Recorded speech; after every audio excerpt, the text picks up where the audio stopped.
Greetings and welcome to Mount Olympus. I am Hercules Invictus, and today I'm proud to bring you the audio-only version of the Diana Montfort Show. Greetings, Diana.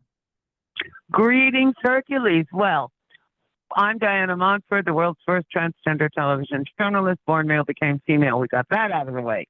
I have a guest for you that you will love. You will love her. Excuse me, Hollywood legend Carol Holland, whose real name is Carol Hollenbeck. Beck. She has written two books, True Blondes and Blonde Madness.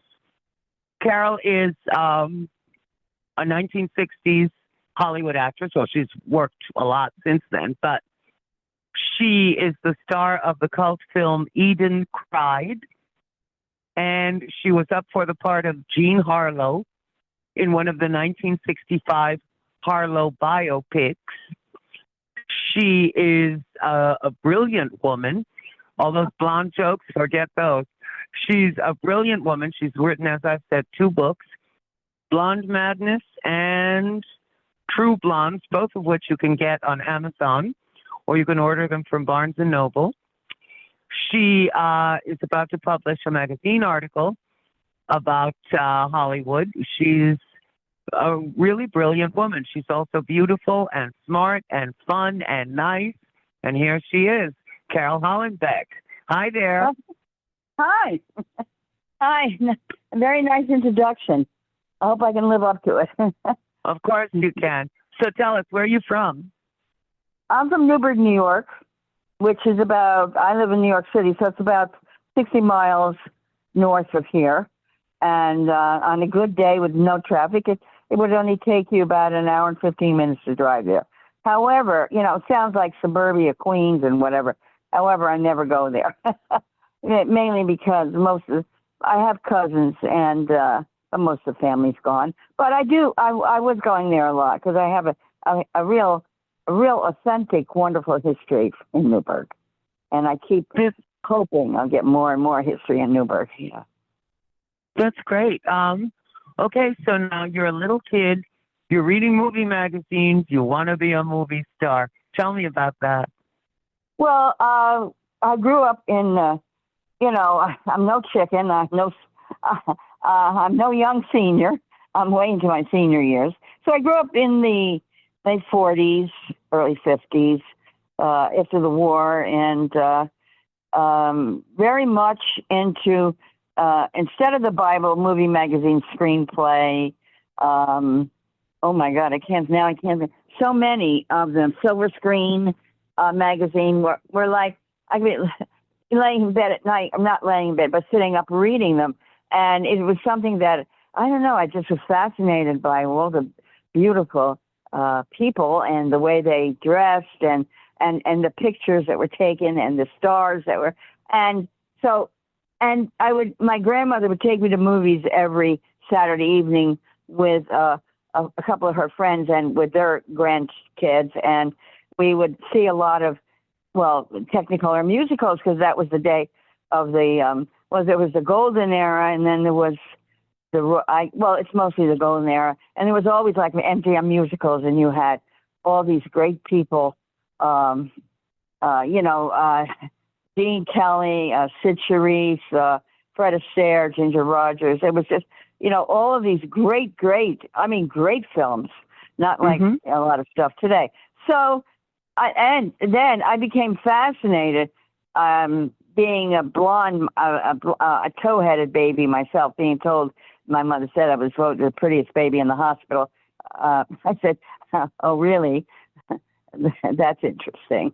But anyway, I fell in love in a childlike way with Betty Grable. And Betty Grable was the pinup queen of World War II. And she had the $1 million legs, and they were insured for $1 million. You're a lot prettier than Betty Grable. A lot. Oh, a lot. I don't know. But thank you. But Betty Grable was my first blonde idol. And it was the Dolly Sisters, I think I saw with June Haver 7 times. It's a great movie, and the costumes are beautiful. I absolutely fabulous. And I don't know, but something about Technicolor and something about Technicolor in that era, uh, and all like in the late 40s, 50s, that Technicolor on the screen was much brighter and beautiful. For some reason, it just, I don't know, it seemed to be more prevalent, more brighter than today, but that might be just Well, they me. switched to things like Metro Color and other crappy, Yeah, cheaper alternatives. yeah, if you see a film, one of my favorite really color films is Leave Her to Heaven, but of course you don't want to see that film. It's very disturbing, but it's not. It's extremely. It was based on a book. It's extremely well done. I'm not saying the color. No, but Gene Tierney lets some poor little kid drown. Yeah, it's Yeah, not. that's what I mean. Not a feel-good film. No, it's not. It's very disturbing. But the colors, the absolute Technicolor was.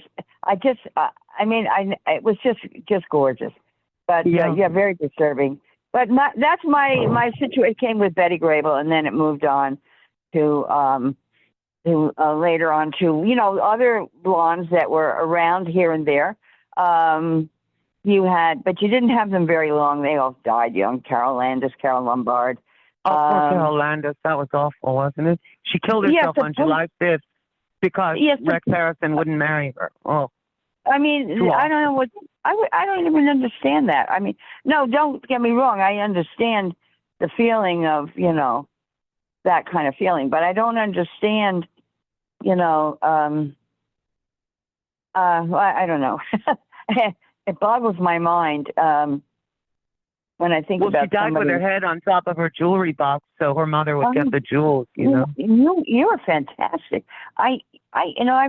I've only known you a short time, and you know a lot about. I mean, it's my religion too. We're both members of the Hollywood religion. You and I. Yeah, you're right, but you're more informed than I am. I just stayed with, focused on the shallow things, but you got really into it, really good. And I love it. Yeah, my film buff friends are much more advanced than I am, but. And that's the way, that's where I became fascinated with the blondes, and being a blonde myself, and was being, I guess, told many times, not only literally, but in the social world out there, in the media, that blondes were special. I bet you were the prettiest girl in Newburgh. Absolutely, hands down. Well, you're very sweet, thank you. But in 19, of course, you weren't probably even born. 1957, I was a runner-up. I know. I believe it. I was a I can't even talk. A runner-up in the Miss Newburgh Beauty Contest. You should have won. Well, I really should have, and I probably would have, but I was extremely shy. And walked around. I had teeth that were crooked, and I covered my mouth when I would walk around by the judges. I mean, I don't know. Don't ask. You know how you are when you're like 17, 18. I don't know. You know what I mean? How you can.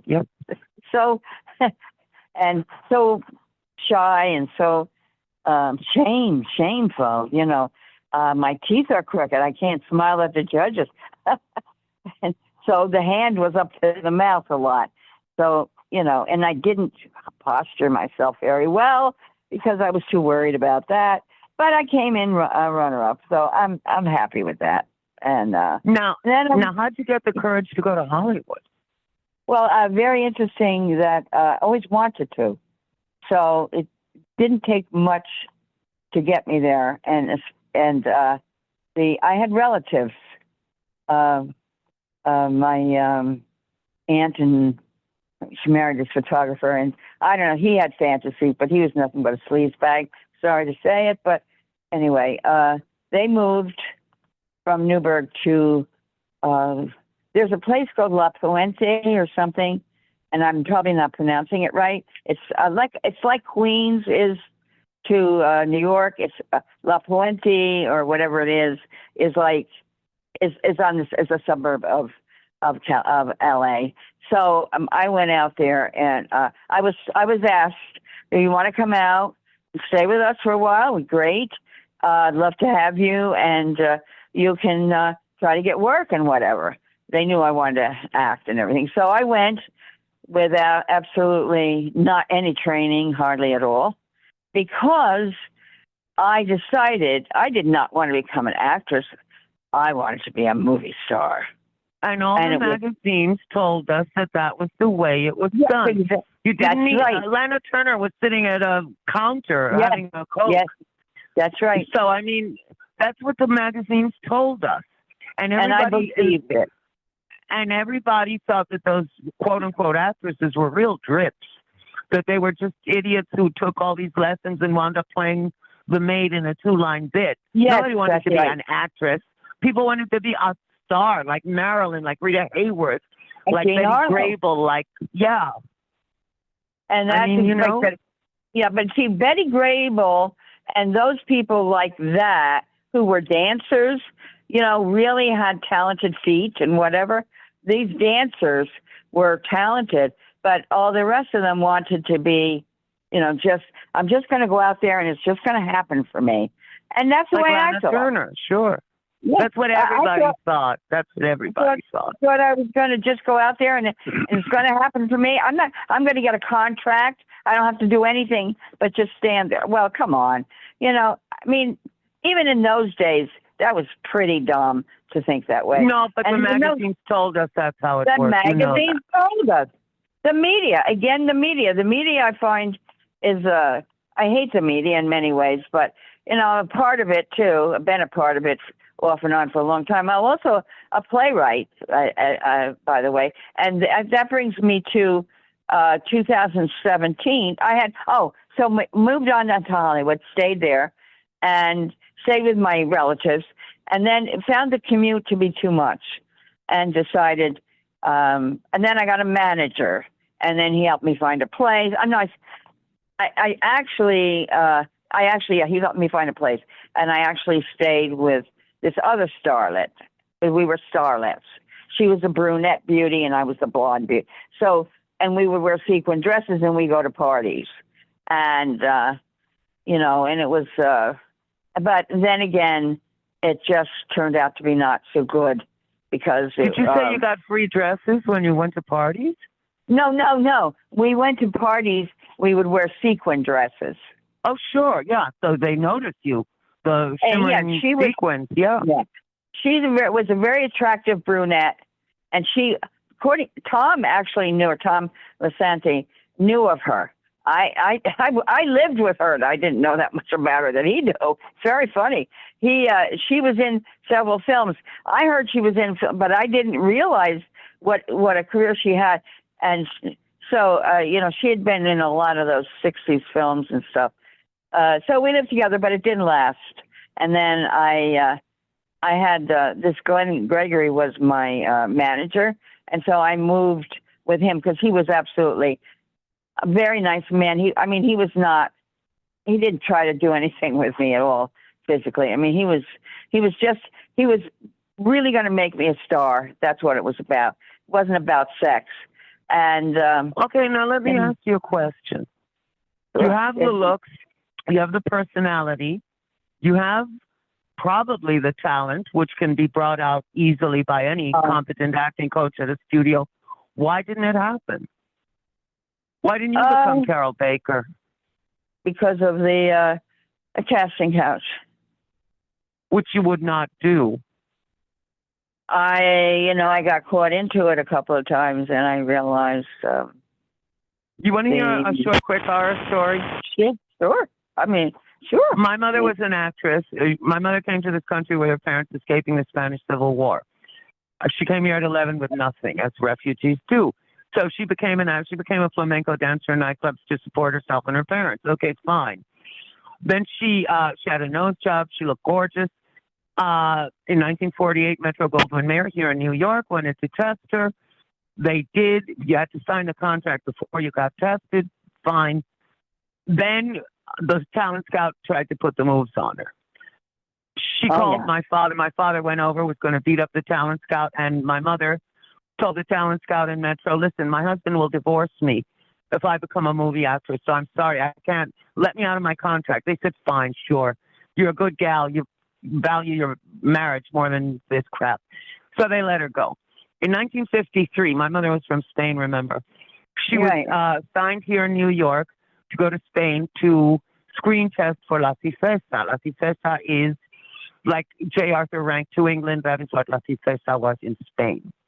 Her father, 20 years earlier, had been an investor. Her father died, but anyway, he'd been an investor in the studio, so she thought she had an in. So she signs the contract. She aces the screen test. They put the moves on her. She said, forget it. I'm not doing this. I know. Yeah. And so she became a full-time writer.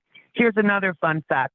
Screen tested the same day as my mother was an actress named Sarita Montiel, who can be seen as the second lead in Mario Lanza's Serenade, a movie called Serenade. You were saying. But that's Right. my point is that, honey, Yeah. we've all been exposed to the casting couch. You know that.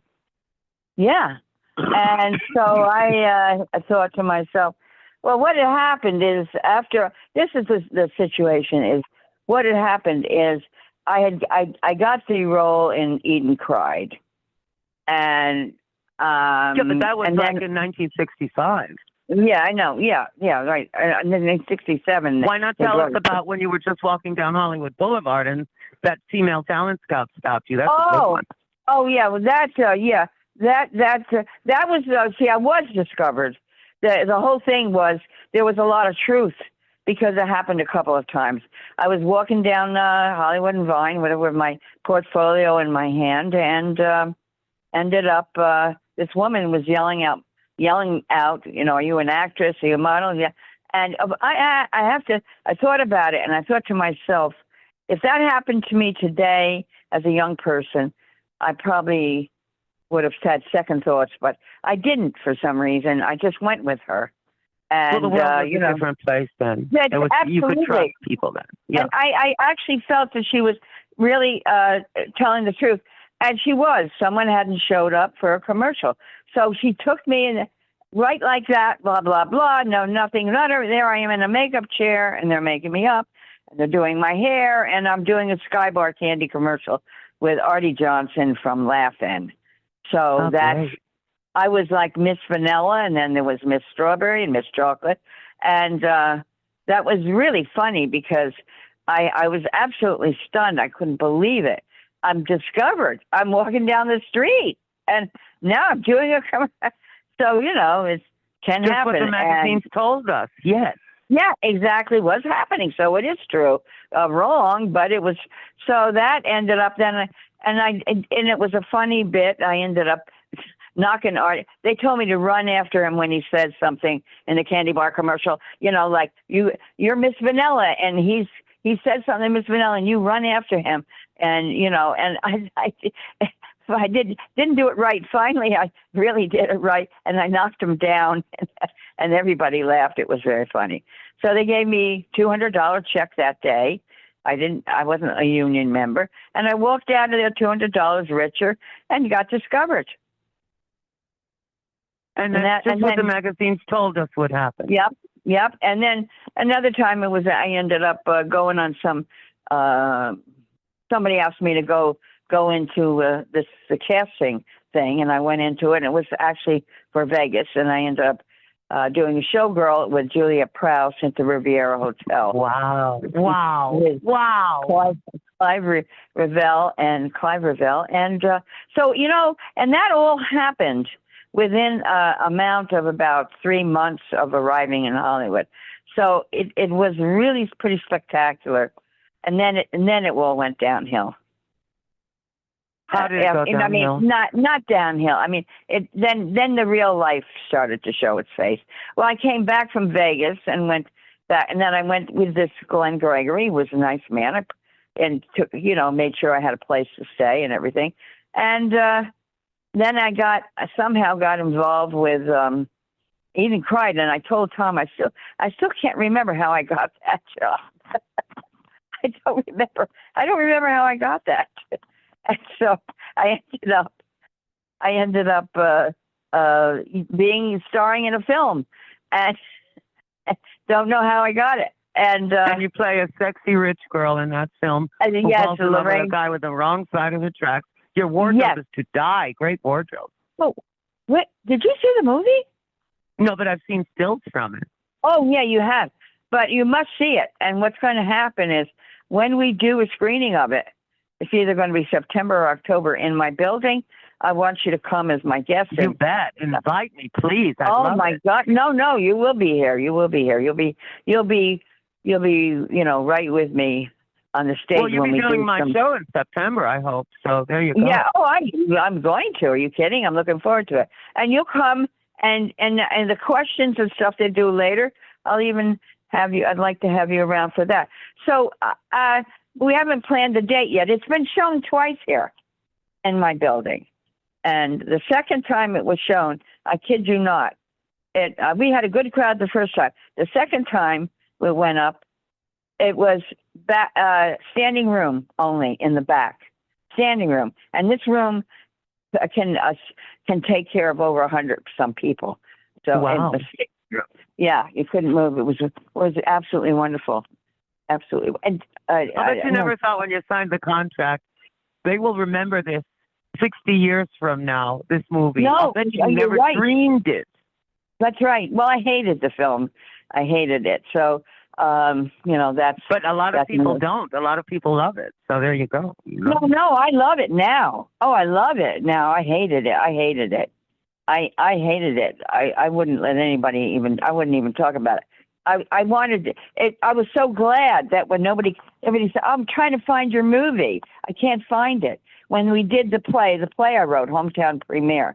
I'm a playwright. I was nominated 3 times in the Samuel French with my one act. So. I know that, and see, and they say blondes are dumb. No, I never talk about my plays that much. But we had a premiere in 1967, whatever. We had the premiere at the Ritz Theater in Newburgh of this terrible movie. I didn't even go. I stayed outside with other people in the restaurant while the movie was on. I mean, and they named the street after me for 2 weeks. The mayor and everything, the whole big hullabaloo. Isn't that great? It was, yeah, what it was nice. You had, girl. 2 weeks, the street was named after me, and then I was back. But guess what happened to me? I went back to Hollywood, and then I came back, my tail between my legs, so to speak, and moved to Newburgh because I was signed with the Kurt Frings agency.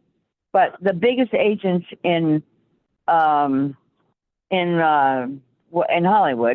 they handled Elizabeth Taylor.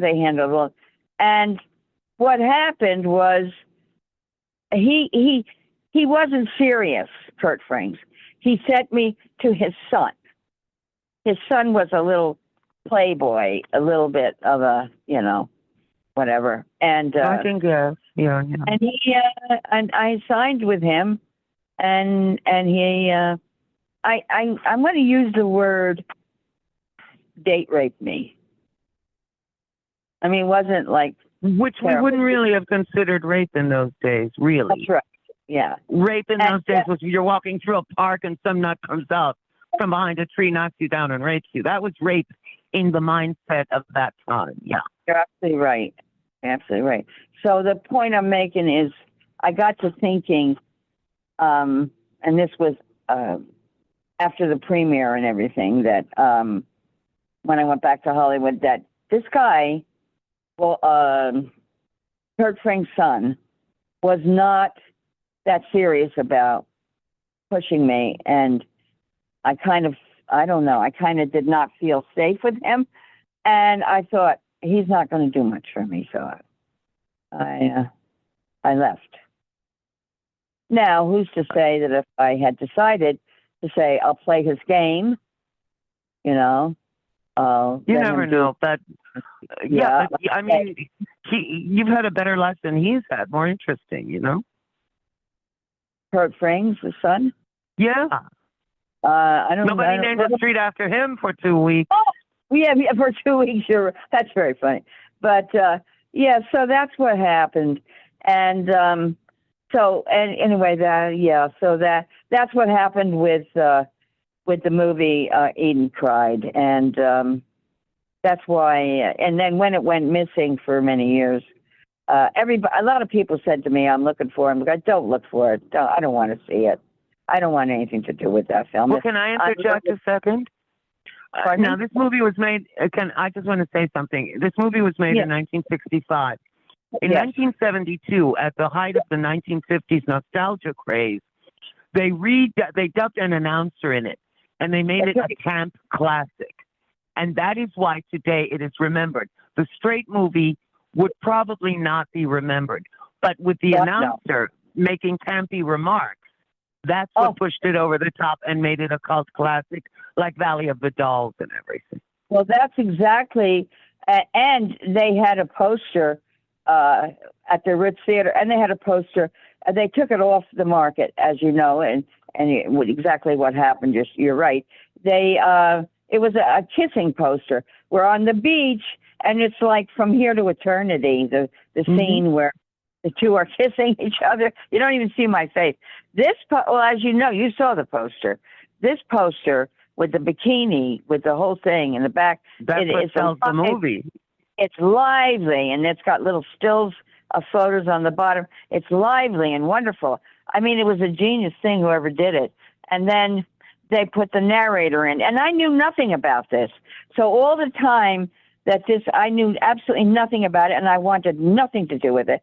And in fact, I had even warned, my father used to talk, you say, you're Hollywood, you did this, you did that, you did, and I said, I don't want to hear about it, and I even threatened, I said, if I go, I'm going to this party with you tonight, and was in Newburgh, but if you mention that movie, I'm going to walk away and make a fool of you. I do not want to talk about it. That's how much I hated it. Once I found out it was out on Sinister Cinemas, you can get it on Sinister Cinemas, and I saw it, I fell in love with it. Fell in love with it because of what you just said. They put the narrator in, and it was funny. It's campy. It's so campy and so freaking stupid and corny and fun. It's all how a bad movie would be, but you like it. You know what I mean? It's kind of like Valley of the Dolls. Yeah. Yeah, it's kind of like Valley of the Dolls. Yeah, and of a 1950s, so it's a high school beach party bingo thing. I call it beach blanket bingo. And it's a lot of fun. It's a lot of fun. I was shocked because when people told me that I found your film, and I said, "What film?" And they said, "It's on." They told me blah blah blah. You found it? Oh my God! Yeah. And then somebody said, "I brought a copy of it." Oh, it's funny. You brought it? I said, "I want to see it." So he was in the building and he showed it. I said, "My God, it's different. I don't remember any of this. And this is not my film at all. It doesn't seem." And it was so stupid and so corny, so funny that. See, that's the key to it because you played it in earnest. That's what makes it funny. That's what makes it funny, and it's like a cult film now. Exactly. Yeah. I would love to get it to go around and where people do these conventions, and they sign autographs and stuff, and you get to go places. That would be great. Yeah. I'm trying to do that, but yeah. Well, I have copies of, but we're going to show it in September, and it's very. I can't funny. wait. I want to see that. Very funny. Well, if I'll make sure you get to see it. Well, thanks. I'm going to do it. Now, let me ask you, when did you segue into being a writer? Oh, my God, that's that's something else. Well, as I said, I went to Hollywood not to become an actress, but to be a movie star. When I got fed up with the shenanigans in Hollywood and the casting couch and being attacked every other day, being attacked. Honey, we've all been there, you know that. I'm almost beat up and everything. I said, this is not for me, and I want to now become an actress, not a movie star. So I came back to New York and got managed. This is a terrible story. I got managed by a top manager, a top agent, sorry. a top agent, and the best in New York, Bobby Sanford, and he ended up dying. Trying to get me under contract. He was trying to make me into something, and he had a beautiful, like, Gone with the Wind house in New Windsor, New York, which is a suburb of Newburgh, and that's how I met them, and I knew he was in the Sardi building, his agency, so I met them in Newburgh, and then I was in Newburgh when I left Hollywood. I went back and I commuted into the city, and it was, imagine that, I have to tell you, the shame. I could talk about it now, but the shame filled, and it's not in the life of what today's going on and people's illnesses and wars, and the shame of having a world, a red carpet premiere, and then coming back less than a year later and living with your mother and having to commute into New York to try to get, after being like a movie star. Yeah. It's shameful, but I got through that, and I got represented by him, and then he died. So I've had some great luck. Well, actually, you have. I mean, walking down the boulevard and getting discovered, that's great. No, but what I had a great luck about is that even though I'm a very talented actress, and I am, the fate was leading me to this area of my life, writing. That's what it was doing. And you write about what you know. I've read both your books. Yeah. And they're very, for example, True Blondes has a lot of the nitty gritty of show business that people don't talk about on TV and all that. All the casting couch craziness and the guys wrestling with you, trying to get you to lie down on the damn couch and other crap that every actress who ever lived has been through but doesn't talk about, Yeah, I mean, it's amazing when you hear some of them. I mean, they're opening up. They've been since the Me Too movement, opening up with these things, because it's very true what's happened, what has happened to them, and they're more open about it. And I hope that we finished the feature, and we sent it in to the magazine, so it's done with now, and it's now called The Dark Roots of Being Blonde in Hollywood. You don't have to be a blonde. Redheads and brunettes get it too, Yeah, I know, but this is all about the blonde image, and it's mainly because of my obsession with blondes, of other people's obsession with blondes. Yeah, but now, okay, let's go back in time. Let's. They told us that the sexier and more beautiful you looked, the better your life would be. Everything told you that. Fashion magazines, movie, everyone told you this. Okay, so now you go the limit, you look your best, and now people treat you like some cheap whore. So you're really disappointed, Yeah, really disappointed. Well, yeah, I mean, I know, but there's another side to it too. It's like when you think of Hollywood, like I wouldn't give you a dime for Hollywood today. The only thing that is even savable of being any good about Hollywood is the sign, the Hollywood sign. Other than that, it's all shit. It's all bullshit. It was at one time royalty. It was at one time glamour. And that is what I cling to. I'm sure you did. It's like even though it was a lie, maybe. I mean, not all of it was a lie, but it's the glamour, the glitz of it, the stars with their outfits, with fun, the excitement. And you don't have, you'll see a old movie star today coming out with a rag on her head and a torn jeans, the style. Oh my God! And no makeup, and they look awful. Yes. And it's like Joan Crawford wouldn't work. I mean, these are real stars, and that's the Hollywood. If you'd held a gun to Joan Crawford, said she wouldn't have gone out like that. That's right. I mean, that's the real Hollywood. That is the golden era of Hollywood. which I'm now a part of, even though I wasn't old enough. I'm not old enough to be that golden era of Hollywood. It's because of what I write about and stuff that has put me into that level now with And with also, Tom. it was still hanging around in the 60s. It was like Yep. starting in the late 60s with Easy Rider and all that, that everything changed and glamour was a dirty word and you had to be earthy That's and right. quote unquote real. Ugh, real. Ugh. That's so Who right. wants So to be true. real? That's so Natural true. fertilizer is real. Nobody needs real. We need glamour. We need glamour, and you're so right. And that's exactly that's what I cling to in my head about Hollywood. But right now, the only thing that's decent about Hollywood is that sign out there. That sign is the best thing. The rest of it, you can take and shove it up your whatever. Absolutely. Absolutely. Well, look No, at it this there's way. no We both glamour. love the color.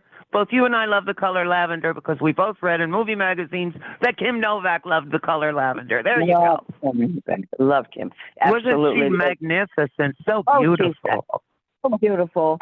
So gorgeous. And a really great actress. I mean, a really great, come on, you know? No, a lot of people didn't think so. I liked her. I remember, yeah. She had a very, I don't know, smoky type realism about her. I don't know what it was, but it was like, it was a mystery. If you see her a mystery. in, Vertigo, Man with a Golden Arm, even yeah. Junk Like Strangers When We Meet, she's great, you know? Oh, I don't care what she's in, I'll see it. I love to look at her face. I just love to look at her face. I mean, a work of art. God really went the limits when he created her face. It's glorious. I absolutely agree. More than that, she had a very exotic, a very a classy look, where Marilyn had an innocence about her.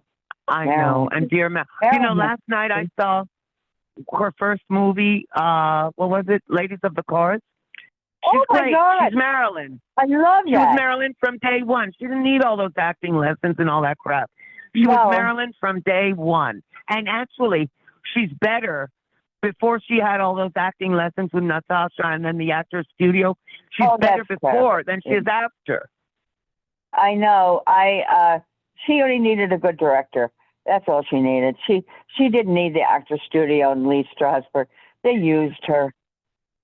The Actors Studio is a lot of crap. I auditioned twice. I didn't get in. I'm furious. Oh, you did? Yeah, once as a scene partner and once on my own, and I didn't get in either time. You know why? Because it was the early 80s, and they were all into blue jean babies, and I showed up looking glamorous, and they hated that. You're right. You're absolutely right. They were the down and dirty, gritty. Yeah. Exactly. Yeah. And that is so not my style or yours. That No is not way. who we are. No way. I don't even remember trying. I think I made a time to audition with them, and I don't think I did it.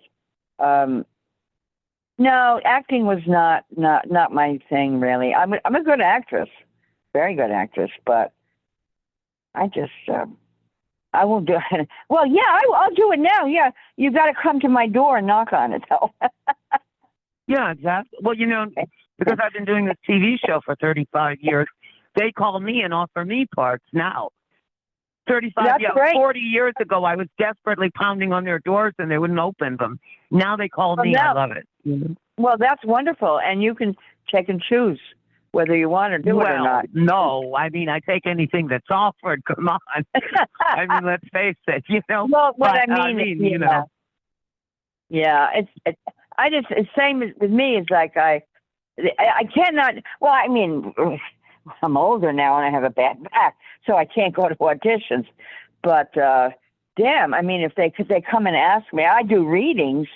You know, I'll do stage readings. Well, you know how they do auditions now? You send in a tape. Yeah, they send in a tape, and I've thought about it a few times. I just still don't want any part of it.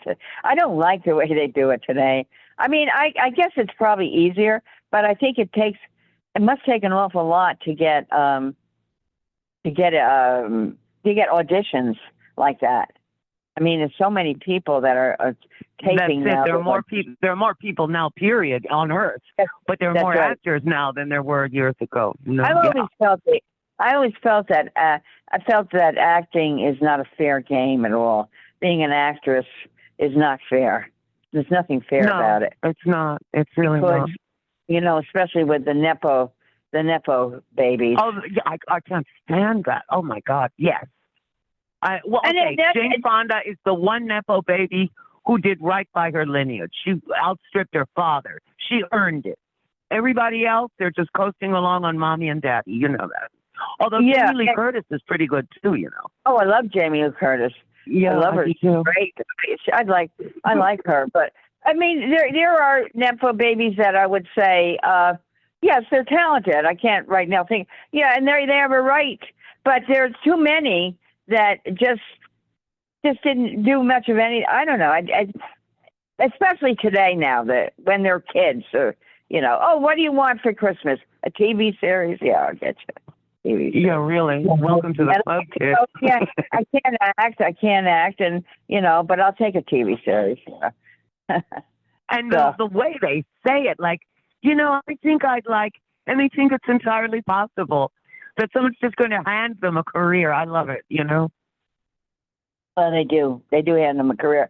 But then some of them have a tough time and trying to keep it up, the career. And yeah, but Jane Fonda and Jamie Lee Curtis, they really earned it. I'll give them that, Well, they're very talented and very, I look at Jane and I can't help but like her, Yeah.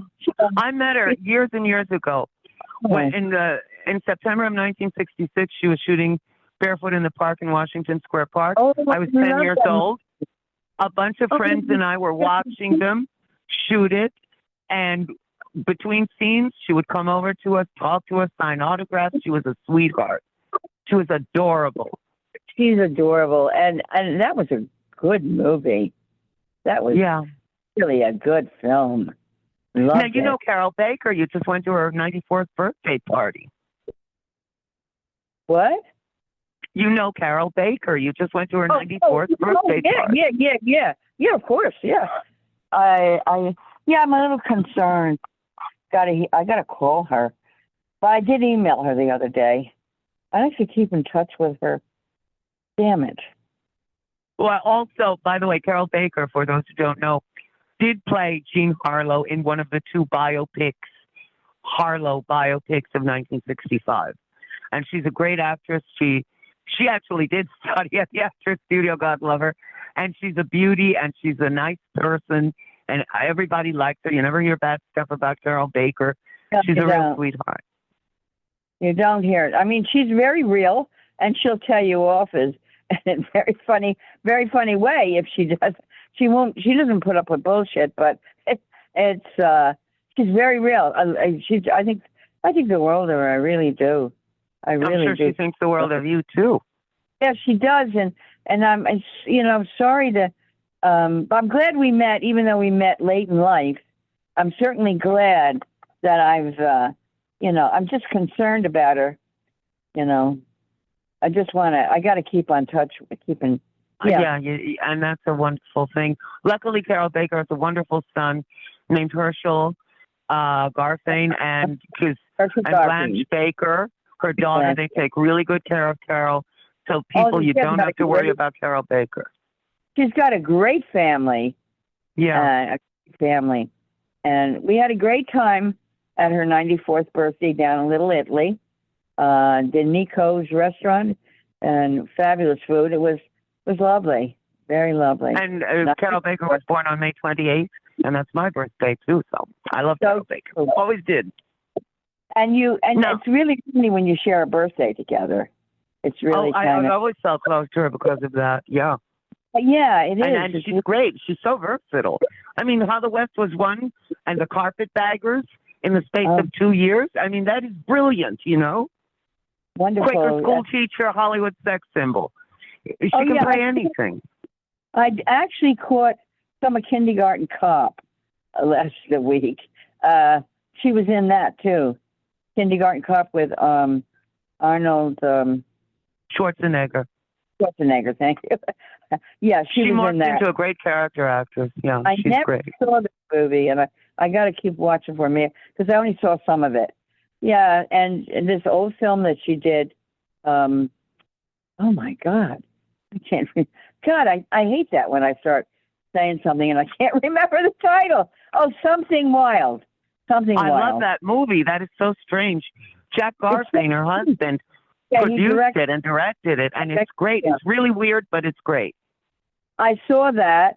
I saw that in one of the TMCs or what? Yeah, TCM. Yeah. Now, people, we're not talking about the 1987 Something Wild with Melanie Griffith. We're talking about the No. 1961 Something Wild. She also did Blood on the Sun. She did The Miracle, where she plays a Spanish nun. I mean, come on, she's an Irish, Polish girl from Johnstown, and she's playing a Spanish nun, and she's doing it beautifully. She's a great actress, you know. She is. Yeah, and now let's talk about your writing career, girl. Oh, thank you so much. Yeah, yeah. I have to tell you. Yeah. I'm sorry. I did go. Yeah. Well, that's how I ended up. I quit in the 90s, in the 1990s, about mid 1990s. I said I'm not doing. I was actually working. I was actually doing an off-Broadway show, and it was called Murder at Midnight. It was an interactive murder mystery. Now, I worked with that company for about 5 years, and we did a lot of weekends, like in Southampton, interactive murder mysteries. And then we also went on the QE2 to England, and we did a murder mystery. Oh, wow. That's so fun. That's great. It was fun. And you didn't make much money. You just wanted a trip. So we had a great time. But, and that was during the time I was doing murder mystery off Broadway, and I decided I was going to go to journalism school. I mean, the Actors Fund was paying for some of us. And so you could go to a college. And I thought, I'm going to write. I've been writing off and on, and I want to write. So I went to journalism class at Hunter. And then I realized, no, this is just like acting. I'm going to become a freelancer. And it means, like, instead of getting auditions, I got to get out there and I got to start sending my stuff. I said, no, I can't do this. So I did a lot of little columns for a lot of the Clinton papers here, a local in Manhattan Plaza News, which they paid for. And I did a lot of articles.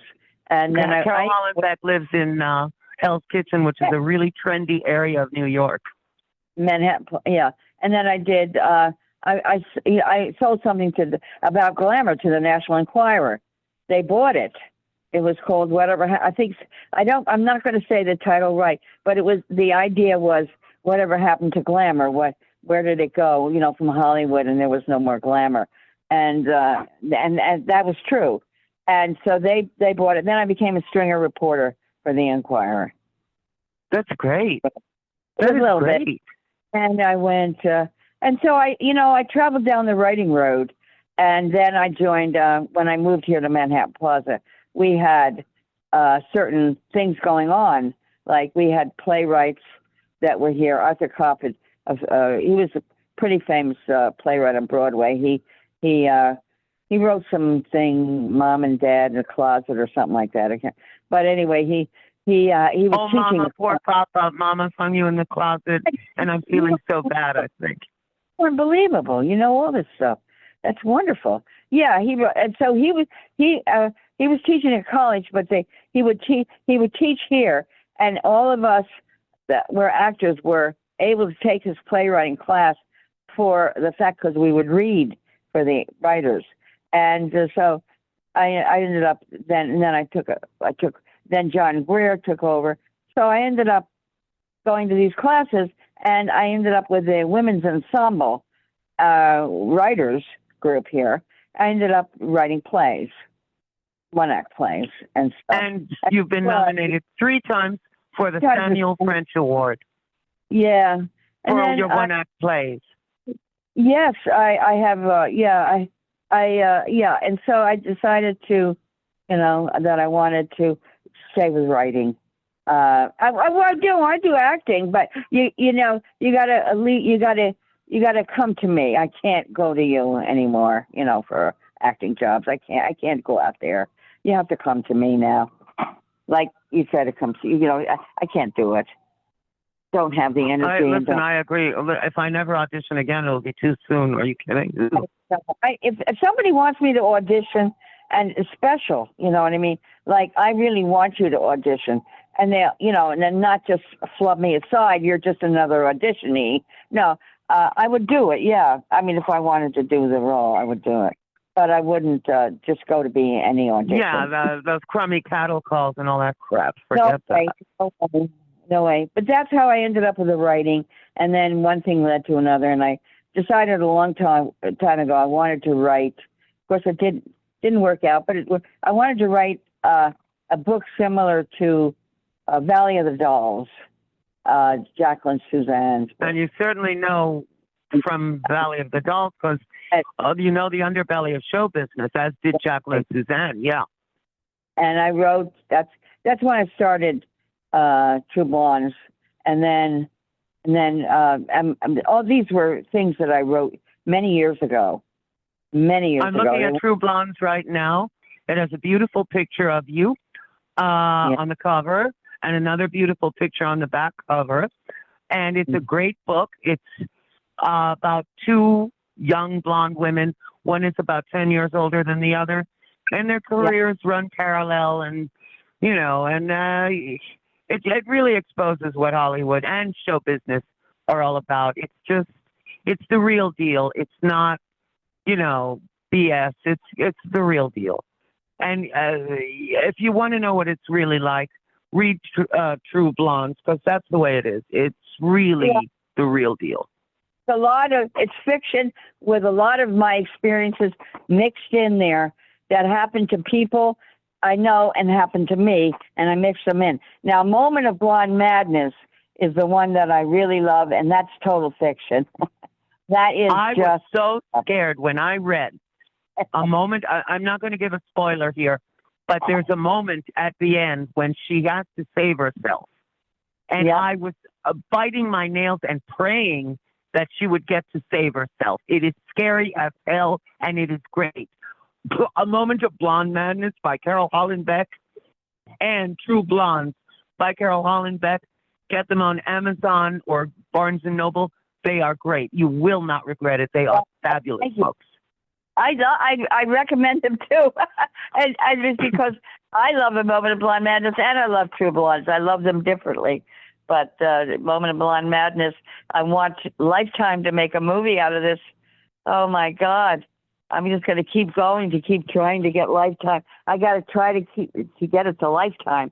It's just very hard now. You have to have a lawyer for the arts or an agent. And, listen. Go to Volunteer Lawyers for the Arts. They might help you. And it's free. Right. I did go to them for some other things, but I don't know. I think I did. I don't know if they, you know what? Actually, you know, things change. I could try that anyway. I think I will. You have nothing to lose. Yeah. Nothing to lose. I mean, I have a friend who has a degree in law. He's an actor. He said he will try to submit it for me. But Lifetime really wants somebody they know of, and I don't know. I'm mulling it over. Well, but once you get in, they'll call you for other stuff. Can you write this? Can you write that? So once you're in, you know. If they read this book, this novella, I'm sure that they would pick it up for a movie there. I'm sure. It's a formula. The formula of Lifetime. It's always a woman being harassed and. Yeah, but it's absolutely great, and I've never read anything like this. It's really good, and I'm not saying that because I'm interviewing you. It's really good. It's really good. Well, while I was writing it, I was living it, meaning in my head, and it was scaring me too. So I had a good time with it. It's scaring me. And you have an article coming out about show business in a magazine soon, right? Yeah, the Dark Roots of Being Blonde in Hollywood. And that's in what magazine? It's going to be in Classic Films of the Golden Age. Great. Yeah, classic films of the golden age.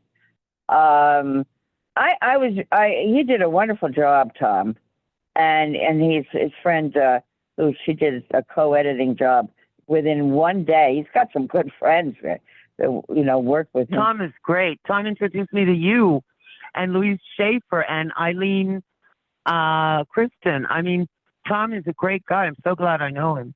Isn't he a wonderful guy? God. Yeah. I mean, he's just a pleasure to have in your life. I hate to interrupt. We're running out of time. We have a few minutes to wrap. Okay. Oh, we could go for another 3 hours, but okay. All right. Yeah, we have. My guest has been Ms. Carol Hollenbeck, former actress, now a writer. In her Hollywood days, she was known as Carol Holland. She is the star of Eden Cried, a cult film. It's very good. You should see it, and I think you can. Go on the internet, and I think you can buy a copy of it. It's very good. And she writes.